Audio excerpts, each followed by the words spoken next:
Buenos días. El día de hoy, como parte del proceso del ITQ, vamos a grabar un tramo de la clase del capítulo 8 del módulo de CCNA 3. En este vamos a hablar de OCPF de área única. ¿Cuál es la agenda que vamos a tener el día de hoy?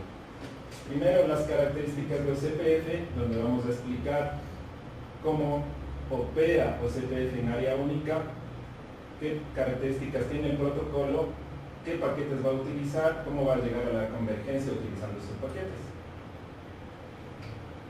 Luego, la implementación de OCPF de área única, esa es la versión 2 de OCPF. Vamos a configurar el router ID, hacer ya la configuración de OCPF de área única, explicar cómo OCPF utiliza el costo para determinar la mejor ruta y verificar por último que esté funcionando correctamente.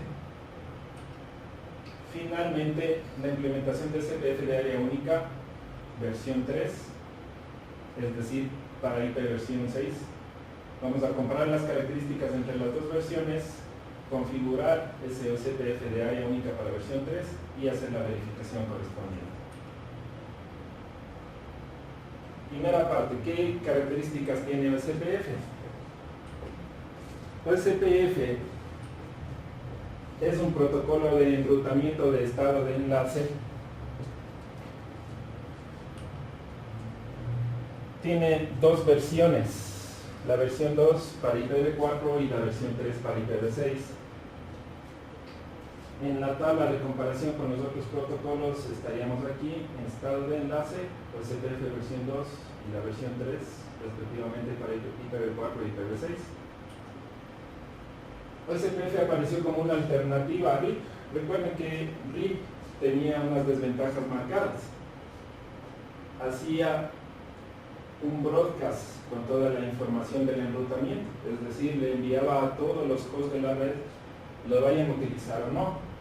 Y la otra calculaba su métrica en función del conteo de saltos, es decir, cuántos routers estaban configurados hasta llegar a la red de destino.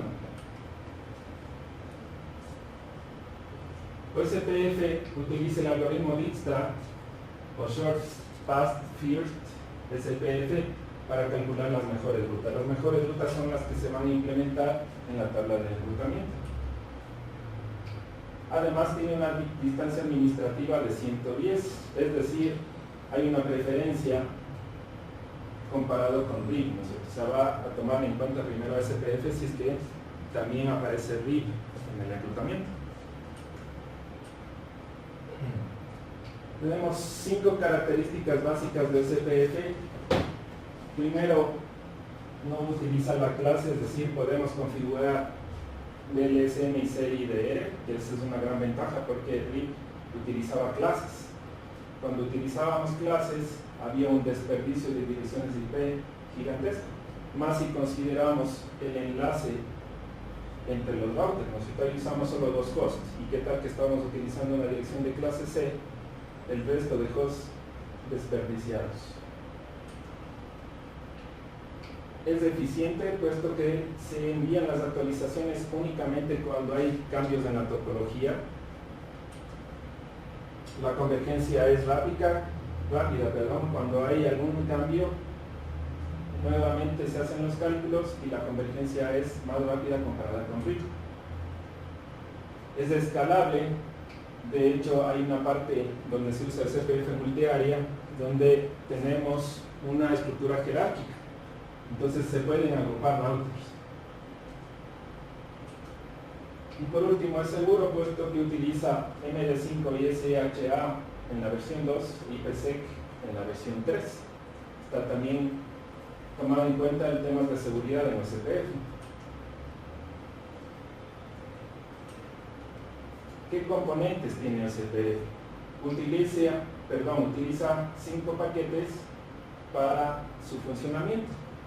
Desde los paquetes de hello, los de la descripción del base de datos, los DVDs, los link state requests, link state update y por último el de acuse de recibo. En función de esto tenemos tres tablas que se generan a partir de tres bases de datos. La base de datos de adyacencia que genera la tabla de vecinos básicamente tiene una lista de los routers con los que ha establecido una adyacencia con sus vecinos y que se ha puesto de acuerdo de ciertos parámetros para que aparezcan en esta tabla. ¿Cómo podemos ver esa tabla? Con el comando show IPSPF neighbor. La otra es la base de datos del estado de enlace. Con esta se crea la tabla de topología. Todos los routers van a tener la misma tabla, la misma información, puesto que al final de la convergencia todos los routers conocen a toda la red.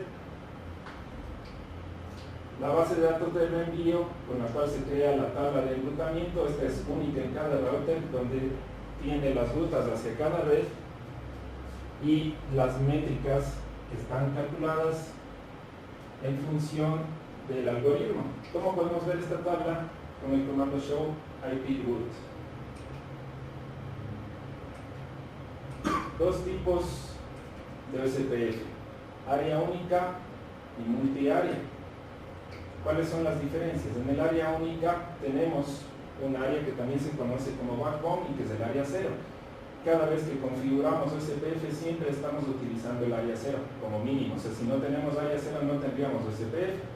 Esto funciona bien en redes pequeñas en cuanto a routers, a cuántas redes están configuradas dentro de toda esta red. Entonces el área única o backbone es el área cero. ¿Qué pasa para el OSPF multiárea? La idea es que tenemos ya una red más grande, tenemos redes con más routers y es necesario dividirlas en distintas áreas. Siempre tenemos el área cero que estaba acá, siempre tenemos área cero y tenemos otras áreas que están conectadas hacia el área cero. Entonces hablamos de una jerarquía, el área cero que es la principal y luego tendríamos las áreas que se conectan con área cero. Estos routers que hacen la conexión entre las dos áreas tienen un nombre especial, son los ABR o los routers de borde. Estos son los que se encargan de llevar la información y poder conectar todas las áreas entre sí. Si hay un problema en una de las áreas, por ejemplo en el área 51, ese problema se va a quedar solo en esta área. Los cálculos y todos los procesos que se tengan que realizar van a ser específicos de esta área. En la otra área ni siquiera se va a enterar de ella. En el encapsulamiento de OSPF, aparte de tener la estructura específica de la capa 3, tiene también un encabezado adicional propio del protocolo. Entonces, en el encabezado propio de IP se tienen las direcciones de múltiples, la 224.0.0.5 y 0.0.6, y el campo del protocolo, el número 89, que identifica que es un paquete de OSPF. Aparte de eso, tenemos el encabezado de CPF, que va a identificar el tipo de paquete, el router ID y el área ID. El router ID es básico. Si no tuviésemos router ID, no podríamos saber, por ejemplo, quién está haciendo una consulta y no se le podría responder. Sin esto no funciona tampoco el protocolo. En el tipo tenemos información específica del paquete, los que estaban aquí detallados. Por ejemplo, el hello es del tipo 1 en hexadecimal y hasta el número 5 donde tenemos el de acuse de recibo.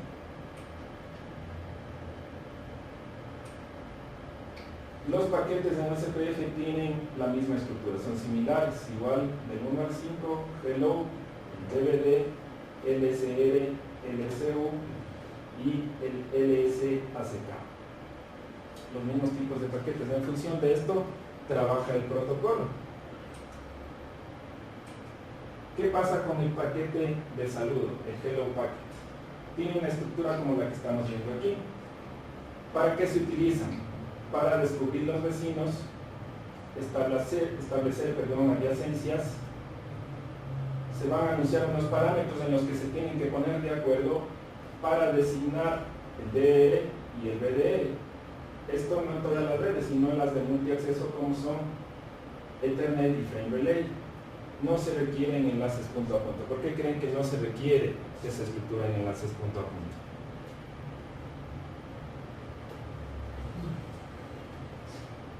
¿Para qué servía el DR y el BDR? Para poder identificar o dar una prioridad a los routers y saber cuál es el que va a distribuir la información. Perfecto. Y si tenemos un enlace punto a punto, ¿realmente nos afecta eso? No necesitaríamos, ¿no es cierto? Se hace más sencillo. Cada uno únicamente tiene un router al otro extremo. Entonces, se simplifica esa parte. Tenemos el campo de tipo, el que está aquí, y puede ser los 5 tipos que habíamos visto hace un rato. Tenemos el intervalo del saludo, cada cuánto se van a enviar estos paquetes de saludo. ¿Para qué nos envían los paquetes de saludo? Para mantener las licencias. Para mantenerlas, primero para descubrirlas y luego para mantenerlas, ¿no es cierto? Si es que no llegan paquetes de hello, después de un tiempo que ya vamos a ver, le va a dar de baja, ¿no es cierto? Va a desaparecer de la tabla de adyacencias y les va a comunicar a los routers que eso ha sucedido. La prioridad del router es 1 por defecto y puede ser un valor entre 0 y 255. Se utiliza para precisamente la elección del DR y el BDR. El D de intervalo, el intervalo de muerto. ¿Cuánto va a esperar el router para recibir un hello packet antes de declararlo fuera de servicio? Le da un tiempo, ¿no es cierto? Habíamos establecido que el tiempo por defecto es 4 veces el de saludo. Entonces le va a esperar por 4 ocasiones y si no llega el paquete de hello, le va a dar de baja. En la parte del DR y el BDR contiene los router ID de esos dos. Por último, hay una lista de vecinos donde están los router ID de todos los vecinos adyacentes. ¿Qué pasa con los intervalos del hello packet? Estos intervalos, los del hello y el dev, tienen que ser los mismos en los routers vecinos para que funcione correctamente el protocolo. ¿Qué pasaría si son distintos los tiempos? Sacaría los routers de la persona. Claro, los va a sacar fuera, ¿no es cierto? ¿Por qué? Porque el que tenga menor tiempo va a estar esperando, el otro tiene mayor tiempo, se demora más en enviar esos paquetes de saludo, se cansó de esperarle, le sacó de la tabla. No se establece la adyacencia, o si se estableció, desaparece, ¿no es cierto? A la final no va a funcionar el protocolo. ¿Dónde se envían los paquetes de hello? A estas direcciones, a la 224.0.0.5 en IPv4 y a la FF02.22.5 en IPv6. Por defecto se envían cada 10 segundos en las redes multiacceso, como Internet y en los enlaces punto a punto. En cambio, cada 30 segundos en las redes multiacceso que no tienen broadcast, como frame relay. El intervalo de es por defecto 4 veces el de hello. Si el intervalo de va a espiar antes de que reciba un hello, lo va a eliminar de su base de datos, la LSDB, y va a enviar información sobre que este vecino ha sido dado de baja. ¿Para qué sirven los LSUs? El de actualización, Link State Update. El LSU contiene uno más. LSA suele haber una confusión entre LSAs y LSUs. Hay gente que usa el término indistintamente, pero para aclarar, el LSU tiene uno o más LSAs. ¿Qué contiene ahí? La información de las rutas de las redes de destino. Al inicio del proceso lo que se envían son los paquetes de BD, son los del tipo 2. ¿Qué es eso? Una lista abreviada, es decir, una especie de resumen de todas las rutas que voy a tener. ¿Para qué? Para que quienes los reciban hagan una comparación y dicen, si es que yo necesito información adicional de esto, tengo que hacer una solicitud. ¿Cómo lo hacen? Con una solicitud de request, LSR, ¿no? Le va a enviar un LSR y se le va a responder con un LSU. Esa parte de la comunicación ya es única, es decir, entre el router que necesita la información y el que tiene la información. Entonces ahí vemos otra diferencia concreta. esta parte no sucedía, ¿no es cierto? Simplemente era broadcast. A todos les estaba llegando periódicamente toda la información. ¿Qué estados operacionales tiene OSPF? Es decir, para llegar a converger, es decir, para ya tener toda la información, cada router y todos los routers de la red deben pasar por estos estados. Estos estados están establecidos en dos áreas principales: la parte de la adyacencia y la parte ya de la sincronización de la base de datos. Entonces, el primero es el estado down. En el estado down, el router no ha recibido ningún hello y comienza a enviar más bien los hello. En el init, el siguiente estado, ya ha recibido hello. Ahí están incluidos los router ID y los parámetros en los que se van a poner de acuerdo. En el two-way se va a elegir el DR y el BDR para un enlace Ethernet, por ejemplo. En la parte ya del XStat, en la parte de aquí, se van a negociar relaciones maestro-esclavo y el número de secuencia del DVD. El maestro va a iniciar ese intercambio de DVDs. En el exchange, los routers en cambio van a intercambiar estos DVDs. Si requieren información adicional van a pasar al loading, si no, directamente al full. ¿Cómo hacen el pedido de la información adicional, haciendo uso del LSR. Envía LSR, se le responde con el LSU. En el loading, en cambio, ¿qué pasa? Se van a usar los LSRs y LSUs para intercambiar esta información requerida. Luego se van a pasar al estado full una vez que las rutas se han procesado con el algoritmo SPF. En el estado full, los routers definitivamente ya han convergido y todos tienen las mismas tablas de topología.